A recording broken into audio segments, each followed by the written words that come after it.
Hormuz প্রণালী থেকে লোহিত সাগর এবং কৃষ্ণ সাগরে পাল্টাপাল্টি হামলা ও অবরোধে থমকে গেছে তেলের সরবরাহ। ফলে বড় ধরনের ঘাটতির মুখে এশিয়ার শোধনাগারগুলো। আর তাতেই বিশ্বজুড়ে জ্বালানি তেলের বাজারে চরম অস্থিরতা তৈরি হয়েছে। মাত্র 3 সপ্তাহের ব্যবধানে ব্রেন্ট ক্রুডের দাম $100 ঘর ছুঁয়েছে। যদিও সরবরাহ ব্যবস্থা ঠিক না হয়, তবে সেপ্টেম্বরে তেলের নতুন দামের ভার বিশ্ব অর্থনীতিকে দিবে বড় ধরনের ধাক্কা। আমরা ওয়াইফাই ছাড়াই ধূপধাপ আপলোড করি, কারণ আমাদের কাছে বেশি জিবি আছে। বেশি জিবি জিতবেন মাই জিপি অ্যাপে। শান্ত হওয়ার বদলে নতুন করে উত্তপ্ত বিশ্ব জ্বালানির বাজার।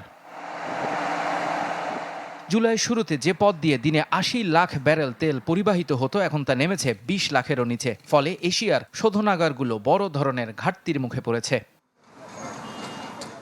সংকট আরও ঘনীভূত করেছে ইয়েমেনে হুতি বিদ্রোহীদের লোহিত সাগর অবরোধ। সৌদি আরবের ইয়ানবু বন্দর থেকে তেলের প্রবাহ বাধার মুখে পড়ায় বিকল্প পথে জাহাজ পাঠাতে হচ্ছে আমদানিকারকদের। সুয়েজ খাল দিয়ে বাড়তি খরচে তেল নিতে দ্বিগুণ সময় লাগছে এশিয়ার দেশগুলোর।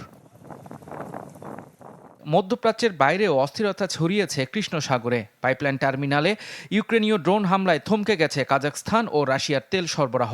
ফলে বিশ্ববাজারে প্রতিদিন আরও প্রায় ১৫ লাখ ব্যারেল তেলের ঘাটতি তৈরি হয়েছে। ঝুঁকি বাড়ায় পাল্লা দিয়ে বাড়ছে বিমা খরচ। জাহাজ মালিকদের আগের চেয়ে প্রায় ৫০ গুণ বেশি প্রিমিয়াম গুনতে হচ্ছে।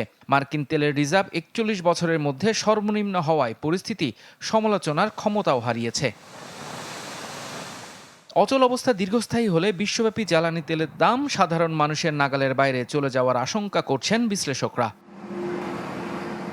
ইফতেখার আলম, চ্যানেল 24।